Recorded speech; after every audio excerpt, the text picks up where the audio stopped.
తెలంగాణ సర్కార్ ఆఫీసర్ల తెలివి పోన్రి. వాళ్ళ మెదళ్లను వేలం పాట వాడితే కోట్ల రూపాయలు పోసి కొంటారు కావచ్చు ప్రపంచ దేశాలు. మరి మామూలు తెలివా వాళ్ళది? ఎస్సీల ఓట్లు ఒక్కటి కూడా లేని ఊరుకు సర్పంచ్ రిజర్వేషన్ ఎస్సీలకు ఇచ్చిండ్రట. మరి ఒకటో రెండో ఓట్లు ఉన్నాయా లేవా అనేది చూసుకొని రిజర్వేషన్ కేటాయించాలి కానీ అట్లా చెకింగ్లు ఏం చేసుకోకుండానే గుడ్డెద్దు చేన్ల పడ్డట్టు ఎస్సీ రిజర్వేషన్ రాసిండ్రట. అగో అందుకే లాభలాభం ఒత్తుకుంటా ఊరోళ్ళంతా రోడ్లెక్కిండ్రు.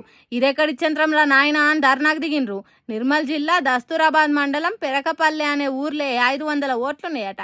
దాంట్లో ఎస్టీ ఓట్లు ఒక 4, కడమ ఓట్లని బీసీలేయనట. ఇక ఎన్నికలలో నిలబెట్టేదానికి ఎస్సీలను ఎక్కడి నుంచి తీసుకురావాలి?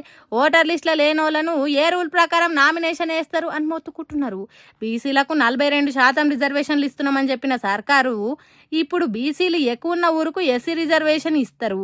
అది కూడా ఒక్క ఎస్సీ ఓటు లేని కాడ అట్లెట్లా చేస్తారంటున్నారు. ఏ నిర్ణయం తీసుకోకుండా చేసిండ్రు మా ఊరిని అన్నట్టు ఎన్నికల పోటీ చేసి గెలవాలని కలలు కన్నోళ్ళ కండ్లల్లా కారం కొట్టినట్టు అయిందని బాధపడుతున్నారు. వెనక ముందు చూసుకోకుండా రిజర్వేషన్లు కేటాయించిన ఆఫీసర్ల మీద పండ్లు పటపట కొరుకుతున్నారు. ఇప్పటికైనా ఈ రిజర్వేషన్ను మార్చాలని కోరుతున్నారు పాపం.